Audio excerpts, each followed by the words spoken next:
Now, it's very important for you to count your cost and plan before taking any step in life.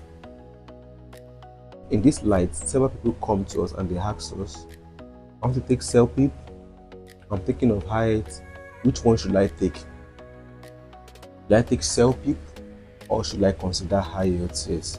These questions keep coming over and over and over again, and if you are also in that shoe, then this video is for you. Quickly subscribe to our channel and share this video with somebody so that we'll keep coming your way with such informative and educative piece like this. Now, the Celpip is Canadians' own English language proficiency test. Ielts is International English Language Test. Is a bit general in its application, but CLB or Canadian English Language Test is restricted or is limited majorly in use to Canada. But Ielts is broad. But aside from this, what are the technical differences between Celpip and Ielts?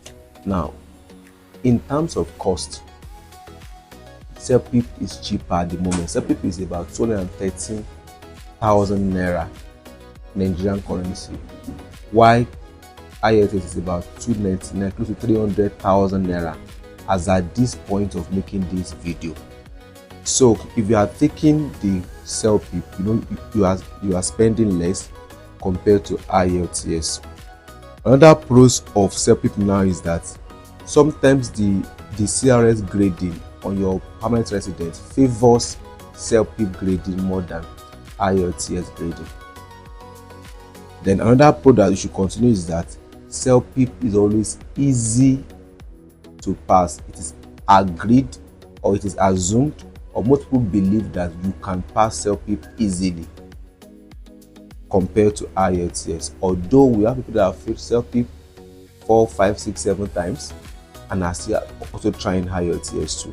So sometimes it might be safe to know that the gap between Celpip and Ielts as far as toughness is concerned is not that wide. That's why you could see somebody failing Celpip like 4 or 5 times, turning again to Ielts.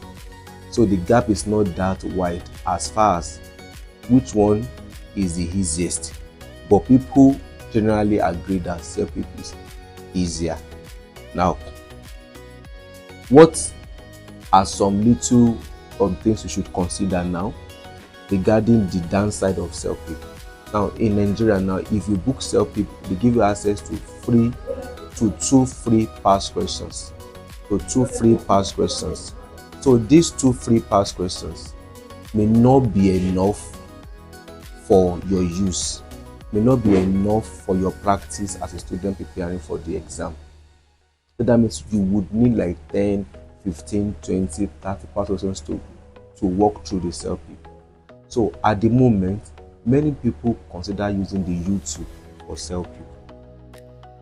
Though there are some other sites that are also free, but you don't always have them as abundant as Ielts. So Ielts exam gives you abundant past questions that are free of charge, available for you to use any day, anytime, compared to what we have with Celpip. So that means for people planning for Celpip, you would need to go and unlock the past questions, and for you to unlock the past questions, you have to pay extra fee to unlock the past question by paying maybe some dollars to be able to have access to the Celpip past questions. But for Ielts, you have as much past questions to practice free of charge on different websites. So these are things that you want to consider before making your decisions. Okay, should I take Celpip? Should I take Ielts? So let me dive deeper a bit. As regarding the modules itself, there's a speaking, there's a listening, there's a reading, there's writing. All of these are common for both Celpip and both for Ielts. So at the moment, you want to check yourself, you want to see, okay, do I consider Celpip or do I consider Ielts? So The reading, listening, writing, speaking of the four modules. For the reading, Celpip is a bit fair for the reading, especially if you are very good with comprehension. The questions with Celpip are not technical questions. Unlike Ielts, we have logical questions like true, false, not given, that might require you being a bit smart. But for Celpip, what you need is more of your comprehensive skills to tick your Celpip grade. Now, that means for the reading, you have it a bit easier for Celpip. Now, let's consider the speaking. For the Celpip speaking, because it has so much parts, at least up to like 8 parts. So that means you are speaking over different parts, over 8 parts. Because of this, if you are not very good with speaking, I will not advise you to consider Celpip over Ielts. Let me say it again. Because Celpip speaking module has intricate parts. There's part 1, part 2 up to part 8, and this part requires descriptions. It requires you being able to speak intuitively. It requires you being able to think on your feet. It requires you mastering the art of describing, comparing, contrasting different issues to each other. So if you are not very, very proficient in the use of the language, you will not want to consider Celpip if speaking is your weakness. You get that? So if speaking is your weakness, then you may want to consider Ielts. Ielts has just 3 simple parts: part 1, part 2, part 3, just 3 simple parts. Now, what about writing? For the writing, I would say Ielts and Celpip are more at a par. They are more at the same level for the writing.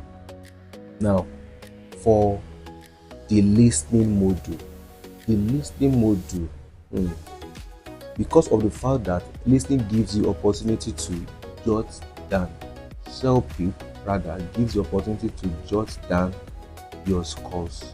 It gives you opportunity to jot down what you have heard over and over. You jot it down before now attending to the question. So unlike Ielts, that as you are listening to it, you are typing. So for Ielts, it's a lot of multitasking. You are reading, you are listening, you are typing at the same time. So for Celpip, you can have some time to quickly jot down while you are listening and then go back again to input your answer. That's for the Celpip. So because of that, most people find Celpip easy because it gives them opportunity to listen and jot down before bringing it into the answer format. So all of these things are the things that a student should factor in and have to and consider before choosing if to sit in for Celpip or consider Ielts. So I've talked about the module part, the speaking, listening, reading, writing. As far as comparing and contrasting it, I spoke about the cost too. I talked about how it might be favorable for the Canadian proficiency score, and I also spoke about how it's also relatively easier to pass for the Celpip. So I'm wishing you best of God in the exam. You have to essentially choose which of these two you want to go for, but I've laid the options before you. You can always choose. So if you have any other questions, put it in the comment section. So let me even ask you, which of these will you choose? Will you choose Celpip or will you choose Ielts?